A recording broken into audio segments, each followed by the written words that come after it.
अऊज़ु बिल्लाहि मिनश शैतानिर रजीम बिस्मिल्लाहिर रहमानिर रहीम। या बनी इस्राईल अज़्कुरू निअमती अल्लती अनअमतु अलैकुम व अन्नी फ़ज़्ज़लतुकुम अलल आलमीन। वत्तक़ू यौमन ला तज़्ज़ी नफ़्सुन अन नफ़्सिन शयअन व ला युक़बलु मिन्हा अदलुन व ला तनफ़उहा शफ़ाअह व ला हुम युनसरून। वइज़ इब्तला इब्राहीम रब्बुहु बिकलिमातिन फ़अतम्महुन्न क़ाल इन्नी जाइलुका लिन्नासि इमामा क़ाल व मिन ज़ुर्रिय्यती क़ाल ला यनालु अहदी ज़ालिमीन। वइज़ जअलनल बैत मसाबतन लिन्नासि व अमना वत्तख़िज़ू मिन मक़ामि इब्राहीम मुसल्ला वअहिदना इला इब्राहीम व इस्माईल अन तहिरा बैतिय लित्ताइफ़ीन वल आकिफ़ीन वर्रुक्कइस सुजूद। वइज़ क़ाल इब्राहीम रब्बि इजअल हाज़ा बलदन आमिना वरज़ुक़ अहलहु मिनस्समराति मन आमन मिनहुम बिल्लाहि वल यौमिल आख़िर। क़ाल वमन कफ़र फ़उमत्तिउहु क़लीला सुम्मा अज़्तरुहु इला अज़ाबिन नार व बिअसल मसीर। वइज़ यरफ़उ इब्राहीमुल क़वाइद मिनल बैति व इस्माईल रब्बना तक़ब्बल मिन्ना इन्नका अंतस समीउल अलीम। रब्बना वजअलना मुस्लिमैन लक व मिन ज़ुर्रिय्यतिना उम्मतन मुस्लिमतन लक व अरिना मनासिकना व तुब अलैना इन्नका अंतत तव्वाबुर रहीम। रब्बना वबअस फ़ीहिम रसूलन मिनहुम यतलू अलैहिम आयातिक व युअल्लिमुहुमुल किताब वल हिक्मा व युज़क्कीहिम इन्नका अंतल अज़ीज़ुल हकीम।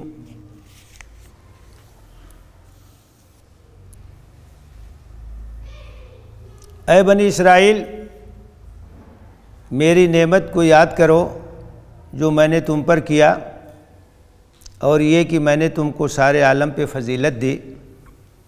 और उस दिन से डरो जिस दिन कोई किसी के कुछ काम नहीं आएगा और न कोई किसी से फ़िदिया कबूल किया जाएगा और न कोई सिफारिश काम आएगी और न उन लोगों की मदद की जाएगी। और याद करो जबकि इब्राहीम को उनके रब ने चंद अहकाम के ज़रिए आज़माया तो उन्होंने उनको पूरा कर दिखाया, तो अल्लाह ताला ने फरमाया कि मैं तुम्हें लोगों का इमाम बनाने जा रहा हूँ। उन्होंने कहा कि और मेरी ज़ुर्रियत में से, तो अल्लाह ताला ने फरमाया कि मेरा वादा ज़ालिमों से नहीं है। और याद करो जब कि हमने बैतुल्लाह को लोगों का मरकज़ और अमन की जगह बनाया और ये हिदायत दी कि मकाम इब्राहीम को नमाज की जगह बनाओ, और हमने ताकीद की इब्राहीम और इस्माईल को कि मेरे घर को पाक और साफ़ रखो तवाफ़ करने वालों के लिए, एतिकाफ़ करने वालों के लिए और रुकू और सजदा करने वालों के लिए। और जबकि इब्राहीम ने कहा ऐ मेरे परवरदिगार, इस शहर को अमन का मरकज़ बना और यहाँ के रहने वालों को समरात का रिज़्क़ दे जो उसमें से ईमान लाएं अल्लाह पर और यौम आखिरत पर। अल्लाह ताला ने फरमाया कि जो कुफ्र करेगा उसको भी थोड़ी मुद्दत तक मैं मालो मता से नवाजूँगा, फिर उसे अज़ाब नार की तरफ ले जाऊँगा और वो बड़ा बुरा ठिकाना है।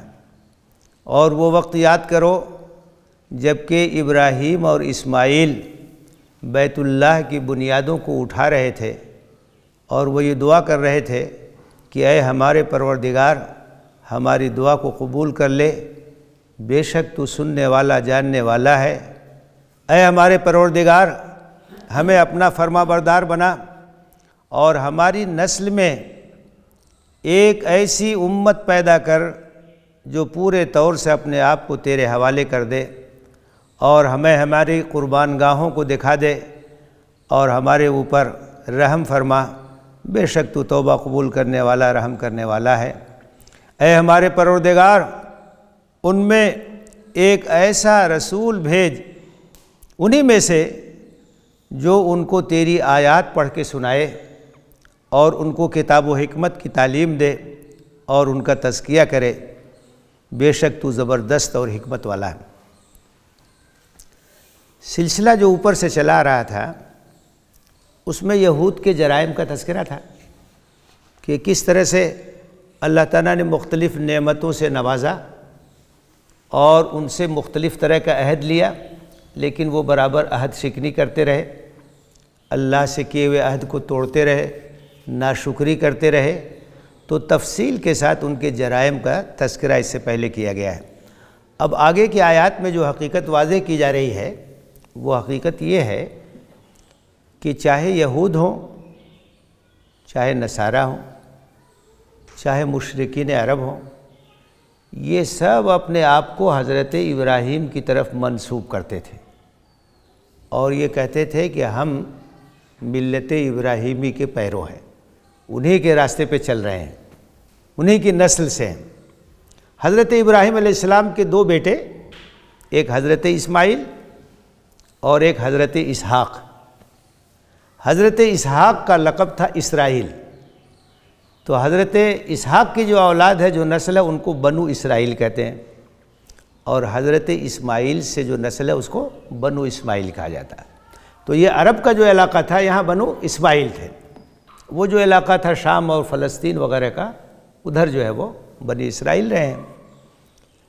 तो चाहे यहूद हों, चाहे नसारा हों, यहाँ की तक कि मुशरिकीन अरब भी कहते थे कि हम दीन इब्राहीमी के पैरों हैं और हम उनके जानशीन हैं। तो इन आयतों में बताया गया है कि हज़रत इब्राहीम का जो रास्ता था, उनका जो तरीक़ा था, वो तो तौहीद खालिस का था।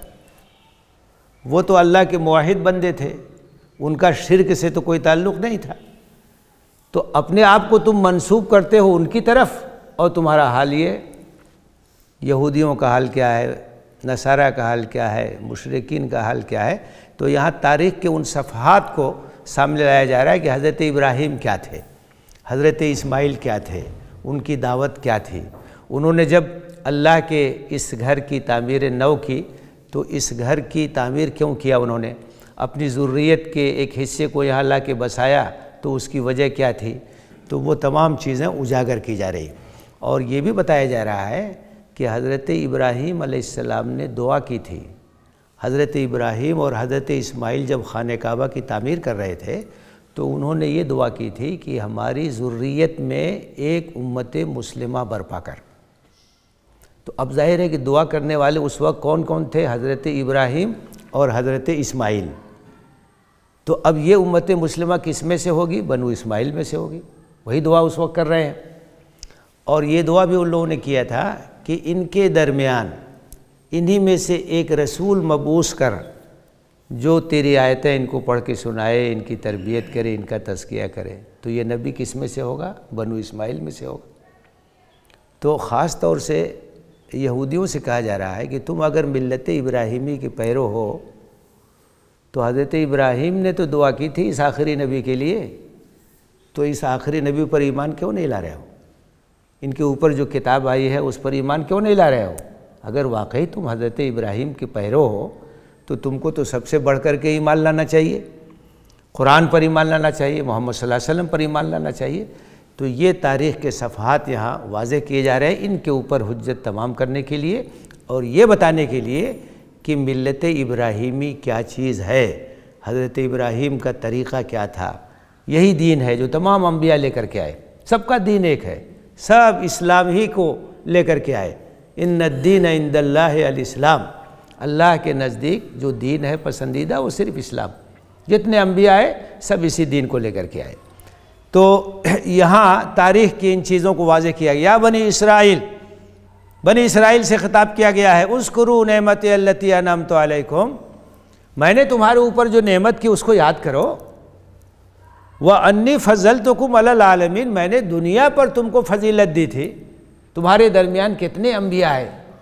अब आप ये देखिए कि हज़रत याक़ूब अलैहिस्सलाम से लेकर के हज़रत यूसुफ़ अलैहिस्सलाम, हज़रत दाऊद अलैहिस्सलाम, हज़रत सुलेमान अलैहिस्सलाम, हज़रत ईसा अलैहिस्सलाम, कितने अम्बिया सब आए। तो नबूवत से भी सरफराज किया हुकूमत और बादशाहत से भी सरफराज किया और सरज़मीन की वरासत भी दी, क्या क्या नेमतें की। फरमाया वान्नी फजल तो कुम अलल आलमीन, मैंने तो तुमको सारी दुनिया पे फजीलत दी थी और सारी दुनिया का सरदार बनाया था और तुमने किसी चीज़ का हक़ नहीं अदा किया। वत्तक़ू यौमन, और उस दिन को याद रखो, उस दिन से डरो, ला तजज़ी नफ्सुन अन नफ्सिन शैआ, जिस दिन कोई किसी के कुछ काम नहीं आएगा। ये कौन सा दिन होगा? क़यामत का दिन होगा। उस दिन को मत भूलो, तुम जो कुछ कर रहे हो इसकी सज़ा मिलने वाली है, तो कोई काम आने वाला नहीं। उस दिन कोई किसी के काम नहीं आएगा, बाप बेटे के काम नहीं आएगा, बेटा बाप के काम नहीं आएगा, शौहर बीवी के काम नहीं आएगा, बीवी शौहर के काम नहीं आएगी, कोई किसी के काम नहीं आएगा। नफ्सी नफ्सी का आलम होगा। फरमाए कि उस दिन क्या होगा? ला तजज़ी नफ्सुन अन नफ्सिन शैआ, कोई किसी के कुछ भी काम नहीं आएगा। वला युक़बलु मिन्हा अदलुन, अदल के माने होते फिदिया, कि कोई चीज़ देकर के कोई छुटकारा हासिल कर ले, हर जाना दे के छुटकारा हासिल कर ले, तो कोई फिदिया भी कबूल नहीं किया जाएगा। वला तनफ़उहा शफ़ाअतुन, और कोई सिफारिश भी काम नहीं आएगी कि कोई सिफारिश कर लेगा तुम्हारी। वहाँ तो किसी की ज़बान नहीं खुलेगी, वहाँ तो अल्लाह ताला जिसको इजाज़त देगा वही ज़बान खोलेगा और बात जो कहेगा मुनासिब बात कहेगा। सबके लिए सिफारिश नहीं हो सकती है, शफ़ाअत नहीं हो सकती। तो यही सब सहारे हैं। लोग सोचते हैं कोई हमारे काम आ जाएगा या कुछ दे दिला करके छुटकारा हासिल हो जाएगा या किसी की सिफारिश काम आएगी। फरमाया उस दिन कुछ नहीं चलेगा, न कोई किसी के काम आएगा, न कोई सिफारिश सुनी जाएगी, न कोई फिदिया, वला हम युनसरून, कोई मदद उदद नहीं होगी। तो उस दिन को भूलो मत, उसको याद रखो। वइज़ इब्तला इब्राहीम रब्बुहु बिकलिमातिन, अब हज़रत इब्राहीम की दास्तान सामने लाई जा रही। याद करो, जब इब्राहीम को उनके परवरदिगार ने चंद अहकाम के ज़रिए से आज़माया, तो हज़रत इब्राहीम अलैहिस्सलाम की ज़िंदगी के बहुत से वाक़यात कुरान में बयान किए गए और तारीख़ में वो वाक़यात मिलते हैं। उनको पढ़ने से मालूम होता है कि अल्लाह ताला ने बड़ी सख्त आजमाइशों से गुजारा हज़रत इब्राहीम को, और बड़ा सख्त इम्तिहान हुआ, मुख्तलिफ़ तरह का इम्तिहान हुआ। एक दो इम्तिहान नहीं है। बेकलिमातिन, बेकलिमातिन का मतलब क्या? बेअहकामिन, बहुत से अहकाम के ज़रिए से इम्तिहान से गुजारा। इब्तला के माने होते हैं आजमाइश। तो ये जो आजमाइश थी इसलिए थी कि उनके दर्जात बुलंद हो जाएं और उनकी जो सलाहियत है वो और निखर जाए और दुनिया के सामने ये साबित हो जाए कि इब्राहीम तस्लीम व रज़ा के पैकर हैं। जो भी हुक्म है उसके सामने सर झुका देते, सख्त से सख्त हुक्म हो उसके सामने सर झुका देंगे, जो अल्लाह ने कह दिया उसको मान लेंगे। अब वो इराक़ की सरज़मीन जहाँ हज़रत इब्राहीम अलैहिस्सलाम ने आँख खोली, वो कुफ्र और शिरक की सरज़मीन थी, बुत परस्ती थी। उनके वालिद आज़र जो थे वो भी महंत थे। ऐसे माहौल में आँख खोली, अल्लाह ताला ने नबूवत से सरफराज किया, कहा तौहीद की दावत बुलंद करो यहाँ। तो समझिए कि बुत खाने में खड़े होकर के उन्होंने तौहीद की अज़ान दी। और हुज्जत तमाम करने के लिए क्या किया कि एक दिन थोड़ा मौका था, लोग कहीं मेला ठेला में गए थे, तो जो उनका इबादत खाना था जहाँ सब बुत थे, जाकर के सबको पाश पाश कर दिया, और जो बड़ा वाला बुत था कुल्हाड़ी उसी के गर्दन में लटका दी। अब ये सब आए तो परेशान हुए कि ये किसने किया, ये किसने किया। तो किसी ने कहा कि वो इब्राहीम का काम होगा। वो बुलाया गया, कहा कि यही किया होगा, ये बड़ा वाला जो है इसी ने किया होगा, ये बताने के लिए कि तो कुछ कर ही नहीं सकते हैं। तो कहने लगे कि वो जो बोल नहीं सकता, कुछ कर नहीं सकता, वो कैसे करेगा। कहा ऐसे को पूछते हो जो बोल नहीं सकता और कुछ नफ़ा नुकसान नहीं पहुंचा सकता। बाहर के उसके बाद उन्होंने कहा कि आग जलाई जाए और इनको जो है वो आग में डाल दिया जाए। हज़रत इब्राहीम साबित कदम रहे, वो आग में डाल दिए गए, अल्लाह ताला ने बचा लिया। या नारुकूनी बर्दन सलामन अला इब्राहीम, उनका बाल भी बेकार नहीं हुआ। उसके बाद हिजरत का हुक्म हुआ, अपना सब कुछ छोड़ करके वहाँ से हिजरत करना, ये भी एक इम्तिहान था। अल्लाह का हुक्म था, वहाँ से निकल पड़े और इराक़ की सरज़मीन से निकले और शाम और मिस्र और फ़लस्तीन होते हुए कहाँ कहाँ गए। फिर ये हुक्म हुआ कि अपनी ज़ुर्रियत के एक हिस्से को ले जा कर के मक्का की जो सरजमीन है जहाँ उस वक्त कोई आबादी नहीं थी, वहाँ ले जा कर के बसा दो। हज़रत हाजरा और उनके शीरखार दूध पीते हुए बेटे इस्माइल, कितना सख्त हुक्म था, ले जाके वहाँ बसा दिया। वहाँ तो उस वक्त कुछ नहीं था। दुआ की, रब्बना इन्नी अस्कंतु मिन ज़ुर्रियती बिवादिन गैर ज़ी ज़रैन इंद बैतिकल मुहर्रम रब्बना लियुक़ीमुस्सलाह। ऐ मेरे परवरदिगार, मैंने अपनी नस्ल के एक हिस्से को बिन खेती की सरजमीन में लाके बसा दिया। कुछ नहीं यहाँ पैदा होता, पत्थरीली ज़मीन, तेरे मोहतरम घर के पास, ताकि ये नमाज कायम करें। अल्लाह लोगों के दिलों को इनकी तरफ फेर दे और इनको फलों का रिज़्क़ दे ताकि ये शुक्र अदा करें। तारीख़ में ये बात मिलती है कि जब वहाँ उनको छोड़ के जाने लगे तो हज़रत हाजरा ने पूछा कि हम लोगों को छोड़ के यहाँ क्यों जा रहे हैं। हज़रत इब्राहीम कोई जवाब नहीं दे रहे थे। 2-3 बार पूछा, उसके बाद हज़रत हाजरा ने कहा कि क्या अल्लाह के हुक्म से ऐसा है। उन्होंने कहा कि हाँ अल्लाह के हुक्म से है। तो हज़रत हाजरा ने कहा तो अल्लाह हमको ज़ाया नहीं करेगा। कितना मजबूत ईमान एक औरत का कि अल्लाह के हुक्म से आप हमको छोड़ के जा रहे हैं तो अल्लाह हमको ज़ाया नहीं करेगा। फिर आते जाते थे देख रेख के लिए। और हज़रत इस्माइल जब नौजवान हुए, हाथ बटाने के लायक हुए, तो ख्वाब में देखा कि अपने बेटे को मैं कुर्बान कर रहा हूँ। और नबी का ख्वाब तो वही इलाही है। बेटे से जिक्र किया, बेटा भी तैयार हो गया। ये सबसे बड़ा इम्तिहान था। जितने इम्तिहानात हैं उसमें सबसे बड़ा इम्तिहान तो यही न था कि अपने नौजवान बेटे को कुर्बान कर दिया जाए, उसके लिए भी तैयार हो गए। तो ये सब मुसलसल इम्तिहानात से गुज़रे, उसी की तरफ इशारा है। व इज़िब तला इब्राहीम रब्बहू बिकलिमातिन। याद करो जब आज़माया इब्राहीम को उनके रब ने चंद अहकाम के ज़रिए से, फ़अतम्महुन्ना, तो उन तमाम इम्तिहानों में कामयाब हो गए। हर जगह उन्होंने तस्लीम और रज़ा का सबूत दिया, अपने सर को झुका दिया, हर हुक्म को मान लिया। तो उसके बाद अल्लाह ताला ने क्या कहा, इन्नी जाइलुका लिन्नासि इमामा, मैं आपको सारे आलम का इमाम बना रहा हूँ।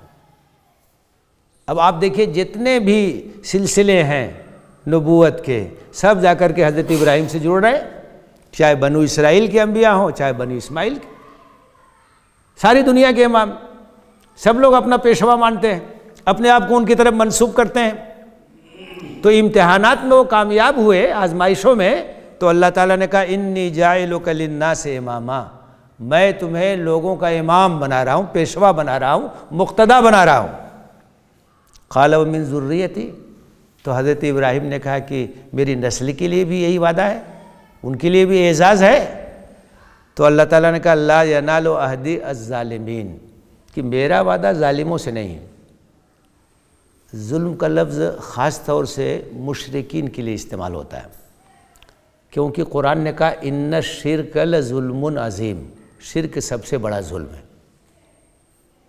जुल्म का असली माना यह है कि किसी चीज़ को उसके मकाम से हटा के दूसरी जगह रखा जाए।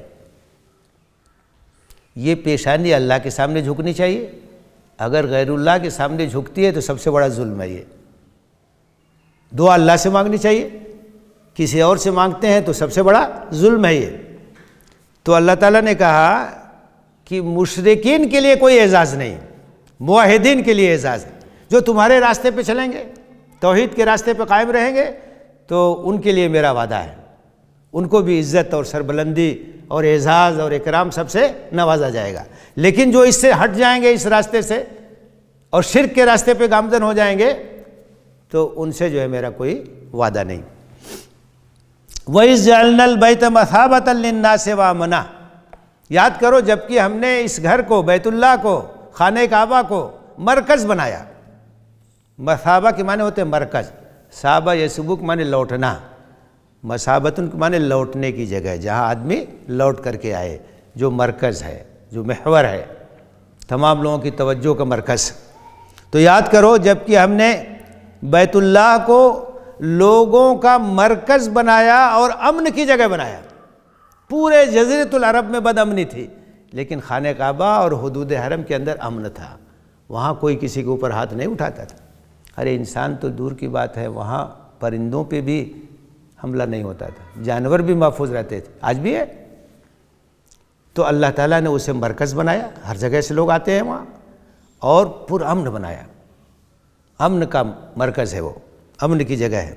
और ये हिदायत दी वत्तखिज़ू मिन मकाम इब्राहीम मुसल्ला, ये हिदायत दी लोगों को कि ये जो मकाम इब्राहीम है, ये घर जिसे हज़रत इब्राहीम ने बसाया और बनाया, और ये जो मस्जिद हराम है, इसको अपने सजदों से आबाद करो, नमाज की जगह इसे बनाओ, इसको हमेशा नमाज का मरकज़ बनाओ।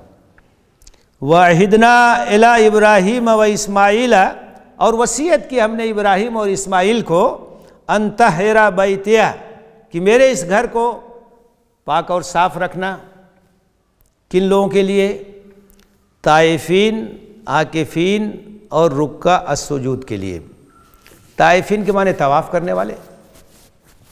देखिए, तवाफ़ एक ऐसी इबादत है जो सिर्फ़ बैतुल्लाह के पास ही हो सकती है। नमाज तो पूरी दुनिया में जहाँ चाहिए पढ़ लीजिए, रोज़ा भी पूरी दुनिया में जहाँ चाहिए रखिए। तवाफ़ एक ऐसी इबादत है जो सिर्फ़ वहीं हो सकती है और दुनिया में कहीं नहीं हो सकती। तवाफ़ में क्या होता है? खाने काबा का चक्कर लगाया जाता है। खाने काबा एक चौकोर इमारत है। अब एक कोना है जहाँ हजर अस्वद है, तवाफ़ शुरू होता है इसी कोने से जहाँ हजर अस्वद है। यहाँ अगर मौका हो तो लोग अपना हाथ लगाएंगे हजर अस्वद पर, भीड़ भाड़ है तो इसे इशारा करेंगे, बिस्मिल्लाह अल्लाहु अकबर, तवाफ़ शुरू। अब यहाँ से ऐसे होते हुए यहाँ आएंगे तो एक चक्कर होगा, और एक तवाफ़ में 7 चक्कर होता है। 7 बार जब ये चक्कर होगा तब एक तवाफ़ हुआ। तवाफ़ जब पूरा होता है 2 रकात नमाज पढ़ी जाती है। 7 चक्कर 2 रकात नमाज, तब तवाफ़ पूरा हो गया। ये तवाफ़ जो है एक ऐसी इबादत है जो वहीं हो सकती है, उसके अलावा कहीं नहीं हो सकती। खाने काबा के इर्द गिर्द चक्कर लगाना, अच्छा ये एक अलामत है। खाने काबा क्या है? खाने काबा जो है अल्लाह की इबादत का मरकज़ है, तौहीद का मरकज़ है। पहला घर है जो अल्लाह की इबादत के लिए इस सरज़मीन पर बना, वो तौहीद का रमज़ है, उसकी निशानी है, हम उसको अल्लाह का घर कहते हैं। तो वहाँ जब हम चक्कर लगाते हैं खाने काबा के इर्द गिर्द, तो गोया हम इस बात का ऐलान करते हैं कि हम वालिहाना मोहब्बत रखते हैं अल्लाह के घर से, वालिहाना मोहब्बत रखते हैं अल्लाह से, और अल्लाह के लिए अपना सब कुछ कुर्बान करने के लिए हम तैयार। तो फरमाया कि इस घर को पाक साफ रखना, किन लोगों के लिए? तवाफ़ करने वालों के लिए। एक तवाफ़ तो वो होता है जो उम्रे के लिए किया जाता है, एक होता है जो हज के लिए किया जाता है, उसके अलावा नफली तवाफ़ जब तक लोग मक्के में रहते हैं जितना नफली तवाफ़ हो करते रहते हैं, कि फिर पता नहीं मौका मिले या न मिले। तवाफ़ करने वालों के लिए, वल आकिफीन, और एतिकाफ़ करने वालों के लिए। मस्जिद में एतिकाफ़ होता है, यकसू होकर के आदमी वहाँ चंद दिन के लिए बैठ जाता है। खाने काबा में भी एतिकाफ़ होता है, मस्जिद नबवी में एतिकाफ़ होता है, बैतुल मुक़द्दस में एतिकाफ़, हर मस्जिद में एतिकाफ़ होता है। तो तवाफ़ करने वालों के लिए और एतिकाफ़ करने वालों के लिए, वर रुक्कई सुजूद, और रुकू और सजदा करने वालों के लिए। तो रुकू और सजदा से इशारा हो गया नमाज की तरफ। नमाज के अहम अरकान रुकू और सजदा। तो गोया 3 तरह के लोगों के लिए, वतहरा बैतिया, मेरे घर को पाक साफ़ रखना, यहाँ कोई मुशरिकाना चीज़ ना होने पाए, कोई इस तरह की बात ना होने पाए। किन लोगों के लिए? तवाफ़ करने वालों के लिए, एतिकाफ़ करने वालों के लिए, और नमाज़ पढ़ने वालों के लिए। सुकून से लोग पढ़ते रहें, आते रहें। वइज़ क़ाल इब्राहीम रब्बिज अल हाज़ा बलदन आमिना, और याद करो जबकि इब्राहीम ने दुआ करते हुए कहा कि ऐ मेरे परवरदिगार, इस शहर को पुरअमन शहर बना दे।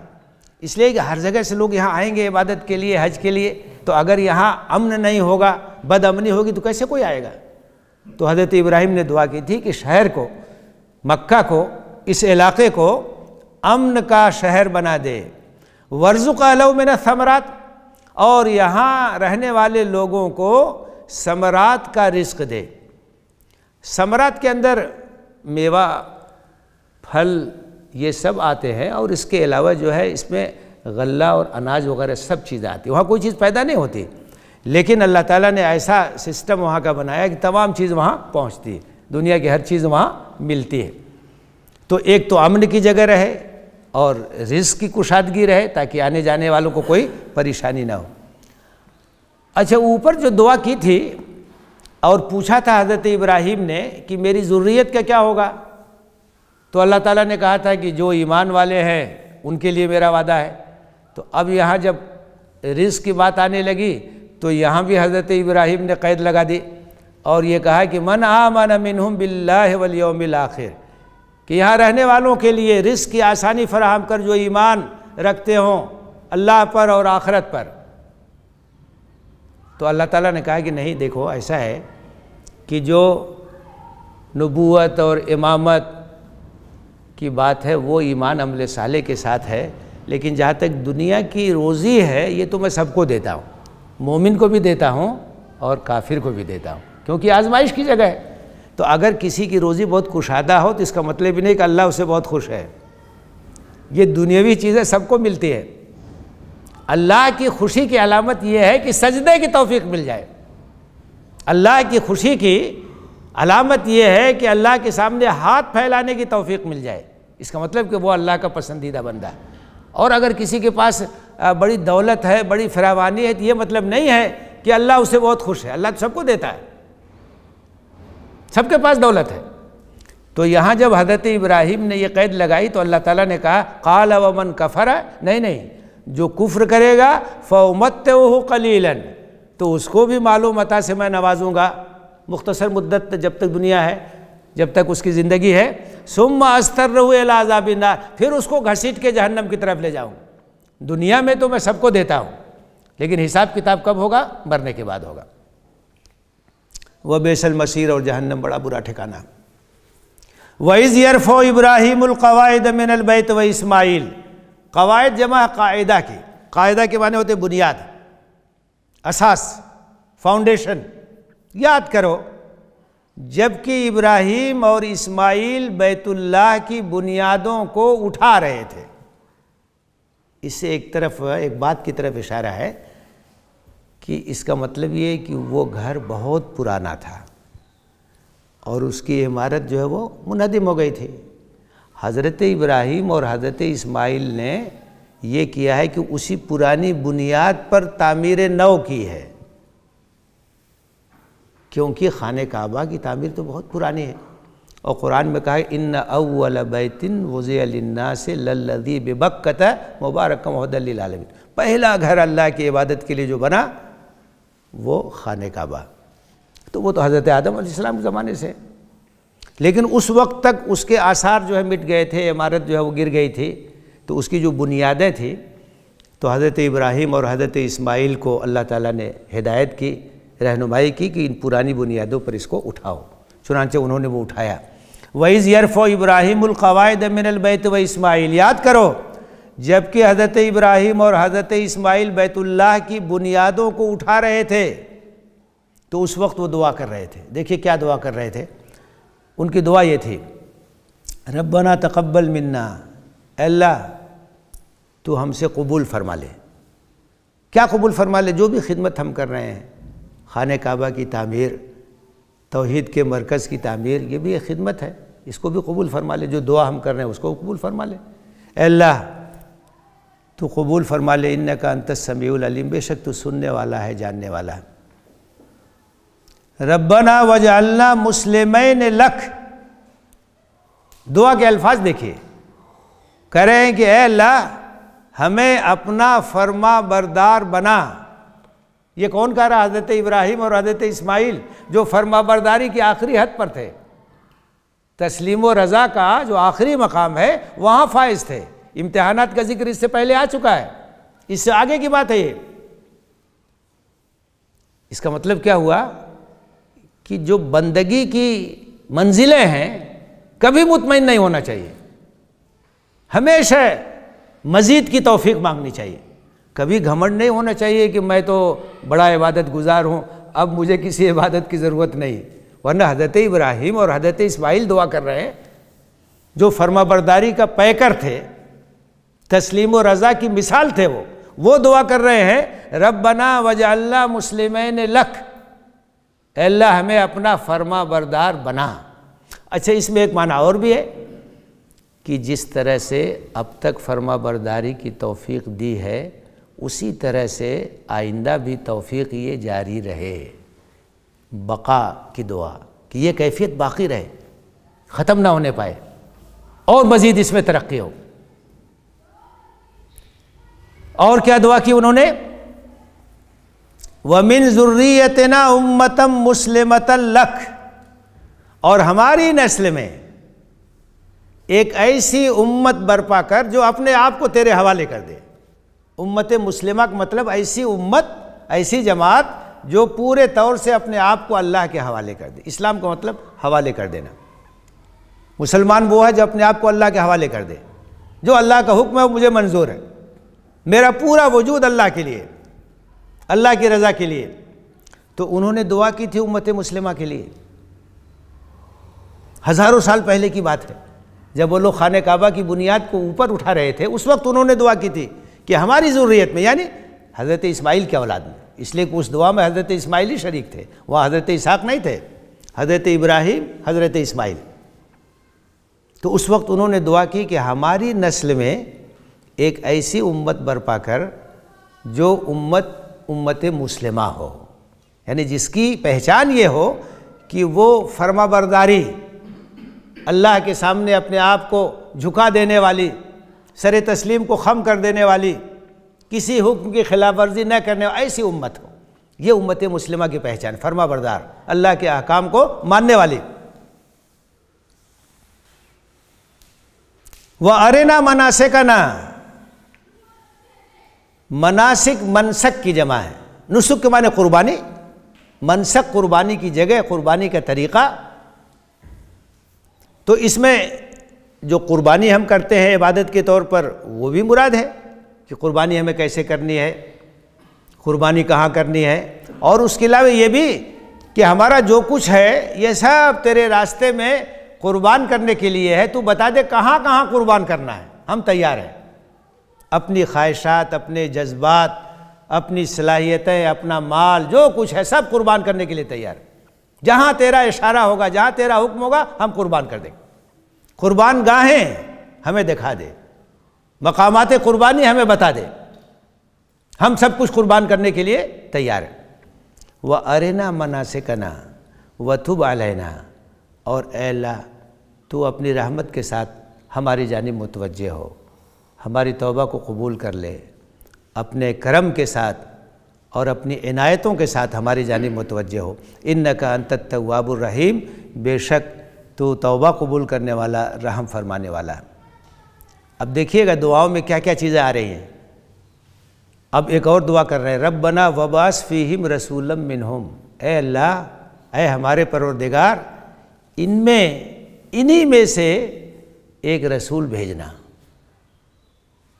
अब ये आखिरी रसूल की बेसत की दुआ भी इसी में है, खाने काबा की तामीर के वक्त, कि इनके दरमियान इन्हीं में से एक रसूल भेज जो क्या करेगा, यतलू अलैहिम आयातिका व युअल्लिमुहुमुल किताब वल हिक्मा व युज़क्कीहिम। अब इसमें नबी सल्लल्लाहु अलैहि वसल्लम ने क्या क्या काम किया है सब इसके अंदर आ गया। एक बात, पहली बात यह है कि वो रसूल क्या करेगा, यतलू अलैहिम आयातिका, तेरी आयतें इनको पढ़ के सुनाएगा। तिलावत आयात फ़राइज़ नबूवत में सूरह जुमा के अंदर भी जिक्र है। नबी सल्लल्लाहु अलैहि वसल्लम क्या क्या करते हैं, उसमें पहली चीज़ है तिलावत आयात, यानी कुरान की आयतों को पढ़ के सुनाना, अल्लाह की आयतें लोगों के सामने पेश करना। और नबी सल्लल्लाहु अलैहि वसल्लम की दावत का यही तरीक़ा था कि आप कुरान लोगों के सामने पेश करते थे, कुरान पढ़ के सुनाते थे, और उसका असर होता था, लोग मुतासिर होते थे, इस्लाम की तरफ माइल होते थे। तो फ़राइज़ नबूवत में पहली चीज़ क्या है, तिलावत आयात, आयात इलाही की तिलावत, आयात इलाही को पढ़ के सुनाना। दूसरी चीज़ क्या है, वयुअल्लिमुहुमुल किताब वल हिक्मा, और वो इनको किताब की तालीम देगा और हिकमत की तालीम देगा। तो किताब से जो मुराद है वो शरीयत, अल्लाह की शरीयत। कुरान में अहकाम भी बयान किए गए और कुरान के अलावा भी नबी सल्लल्लाहु अलैहि वसल्लम को वही के ज़रिए से अहकाम बताए गए हैं। तो नबी का काम ये भी है कि वो शरीयत की तालीम देता है, अहकाम इलाही लोगों को बताता है, ज़िंदगी गुजारने का तरीक़ा उनको सिखाता है, उसकी तालीम देता है, बताता है क्या करना है क्या नहीं करना है, इबादत कैसे करनी है, मामलात कैसे करने हैं, लेन देन कैसे करना है, तिजारत कैसे करनी है, अपने ख़ानदान को कैसे चलाना है, किसका क्या हक़ है, ये सब शरीयत के अहकाम। तो तालीम किताब का मतलब है तालीम शरीयत, शरई अहकाम की तालीम। और हिकमत से मुराद क्या है? हिकमत से मुराद ये है, देखिए एक तो ये होता है कि हम ये बता दें कि रोज़ा फ़र्ज़ है, ये हुक्म शरई हो गया। नमाज फ़र्ज़ है, ये शरई हुक्म है। फिर ये बताया जाए कि इसकी हिकमत क्या है, इसकी मसलहत क्या है, इसका फ़ायदा क्या है। रोज़ा इसलिए रखो ताकि तुम्हारे अंदर तक़वा पैदा हो जाए, नमाज इसलिए पढ़नी है कि अल्लाह की याद इससे ताज़ा होती है, कुर्बानी इसलिए है कि एक अलामत है कि हम अपना सब कुछ अल्लाह के रास्ते में कुर्बान करने के लिए तैयार हैं। तो एक तो अहकाम होते हैं और दूसरे अहकाम की हिकमतें, उसकी मसलहतें, उसके मकासिद होते हैं। तो नबी सिर्फ़ अहकाम नहीं बताता है, उसकी हिकमत भी बताता है, उसकी मसलहत भी बताता है। और जब हिकमत और मसलहत मालूम हो जाती है और ज़्यादा इत्मीनान के साथ आदमी उस पर अमल करता है। उसको ये मालूम हो रोज़ा रखते हैं उसका फ़ायदा ये है, उसका मकसद ये है, तो खुशदिली के साथ और वो रोज़ा रखेगा। नमाज के फ़वाइद ये हैं तो दिल लगा करके नमाज पढ़ेगा वो।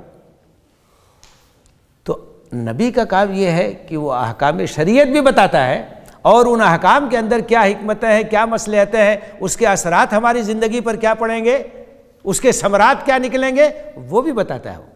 तो तालीम किताब भी है और तालीम हिकमत भी है।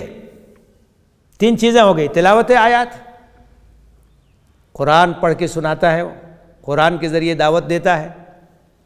तालीम किताब यानी अहकाम शरीयत, और उसके बाद तालीम हिकमत यानी शरई अहकाम के क्या असरार हैं, उसके क्या रुमूज़ हैं, उसकी क्या हिकमतें हैं, उसकी क्या मसलहतें हैं।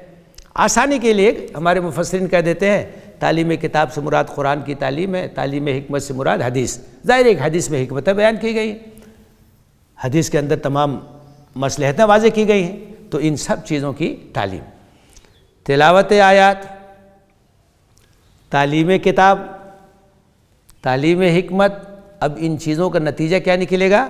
वयुज़क्कीहिम, ये नतीजा है कि जाहिर है कि इसके ज़रिए से लोगों का तज़किया होता है। तज़किया का मतलब होता है पाक साफ़ करना और नशोनुमा देना। ये जो लफ्ज़ है ज़का यज़कू का, इसके अंदर दो माने हैं, एक तो पाक और साफ़ करने के हैं और दूसरे अफजाइश करना, नशोनुमा, बढ़ाना। अब देखिए एक किसान होता है तो उसको अगर किसी खेत में कोई काश्त करनी है तो पहले वो क्या काम करता है, उस खेत को तैयार करता है। वहाँ पे जो घास फूस या इस तरह की चीज़ें हैं उनको साफ़ करेगा, ज़मीन को हमवार करेगा, तैयार करेगा। उसके बाद फिर उसमें बीज डालेगा, फिर उसकी सिंचाई करेगा, खाद पानी देगा, तो उसकी नशोनुमा होगी। तो यही हाल है इंसानों का भी। एक तरफ जो गलत ख्यालात है, गलत नज़रियात है, उनसे दिल और दिमाग को साफ़ करना, सही बातें उनके दिल में बैठानी है, और उनके अंदर जो सलाहियतें हैं उन सलाहियतों को निखारना है। इबादत का जज्बा एक फ़ितरी जज्बा है। तो जब हम इबादत करते हैं तो अपनी फ़ितरत की आवाज़ के मुताबिक अल्लाह को याद करते हैं। जब हम दुआ करते हैं तो अपनी फ़ितरत के मुताबिक, तो हमारे अंदर जो सलाहियतें वो निखरती हैं। तो पैगंबर ये करता है कि लोगों के अक़ायद को, उनके नज़रियात को, उनके अखलाक को सब दुरुस्त करता है, गलत चीज़ों को छांट देता है और जो मुस्बत और पॉजिटिव चीज़ें उनको परवान चढ़ाता है, उनकी अखलाकी तरबियत करता है। उनके अंदर जो पहलू है अज़मत के अल्लाह ने रखे इंसानों के अंदर, लक़द ख़लक़नल इंसान फ़ी अहसन तक़वीम, बेहतरीन साख्त पर पैदा किया अल्लाह ताला ने इंसानों, तमाम सलाहियतें इंसान के अंदर है। गलत चीज़ें आती है तो सलाहियतें दब जाती हैं, पैगंबर आके छांट के सब साफ़ करता है और जो सही सलाहियतें फितरी है वो सब उभर जाती हैं। तो तज़किया में दोनों चीज़ें हैं। इन कामों का नतीजा ये है कि लोगों का तज़किया होता है, लोग पाक होते हैं, लोग साफ़ होते हैं, उनका किरदार, उनका अखलाक, उनका कैरेक्टर चमक जाता है। सहाबा की जमात को अल्लाह के रसूल ने तैयार किया, उनका तज़किया किया। कैसे किया? तिलावत आयात, तालीम किताब, तालीम हिकमत के ज़रिए से तो दुनिया की बेहतरीन जमात तैयार हो गई। मुहम्मदुर रसूलुल्लाह वल्लज़ीन माअहू अशिद्दाउ अलल कुफ़्फ़ार रुहमाउ बैनहुम। मिसाल कुरान ने दिया कि देखो कितनी बेहतरीन जमात, कुरान की चलती फिरती तस्वीर बन गए। ये पैगंबर की तरबियत का नतीजा था, तज़किया का नतीजा था। तो ये तमाम चीज़ें देखिए उस दुआ के अंदर मौजूद हैं जो हज़ारों बरस पहले हज़रत इब्राहीम और हज़रत इस्माइल ने दुआ की थी खाने काबा की तामीर के वक्त, नबी सल्लल्लाहु अलैहि वसल्लम की बेइज्जत के लिए, उम्मत मुस्लिमा के लिए। इस दुआ के मुताबिक नबी सल्लल्लाहु अलैहि वसल्लम की बेइज्जत हुई, उम्मत मुस्लिमा तैयार हुई। वो हाली का एक शेर है, हुई पहलुए आमिना से हुएदा, दुआए खलील और नवैद मसीहा। हज़रत आमिना के बतन से क्या चीज़ निकली? हुएदा हुई, ज़ाहिर हुई। दुआए खलील, हज़रत इब्राहीम खलीलुल्लाह ने दुआ की थी पैगंबर के लिए, और हज़रत ईसा अलैहिस्सलाम ने बशारत दी थी नवैद मसीहा। हुई पहलुए आमिना से हुएदा, दुआए खलील और नवैद मसीहा। इस दुआ के नतीजे में अल्लाह ने इस दुआ को कबूल किया, नबी सल्लल्लाहु अलैहि वसल्लम की बेइज्जत हुई, उम्मत मुस्लिमा तैयार हुई। और हमारी और आपकी खुशनसीबी है कि उसी उम्मत मुस्लिमा से हमारा और आपका ताल्लुक़ है और उसी नबी पर हमारा ईमान है। तो हमें इस बात का ख्याल रखना है कि यहाँ जिस सियाक़ में बात कही जा रही है, यहाँ मुखातब जो है यहूद भी है, नसारा भी है और अरब के लोग भी हैं, कि सिर्फ़ ज़बानी दावे से कुछ नहीं होता है। अगर तुम इब्राहीम के पैरो हो तो इब्राहीम के रास्ते पर चलो। तो हमारे लिए भी यही बात है कि सिर्फ़ इंतसाब से कुछ नहीं होता है। अगर हज़रत इब्राहीम से निस्बत है तो हमको भी उसी तरह से तस्लीम व रज़ा का पैकर बनना होगा, तौहीद के रास्ते पे चलना होगा, अपना सब कुछ अल्लाह के रास्ते में कुर्बान करने के लिए तैयार रहना होगा।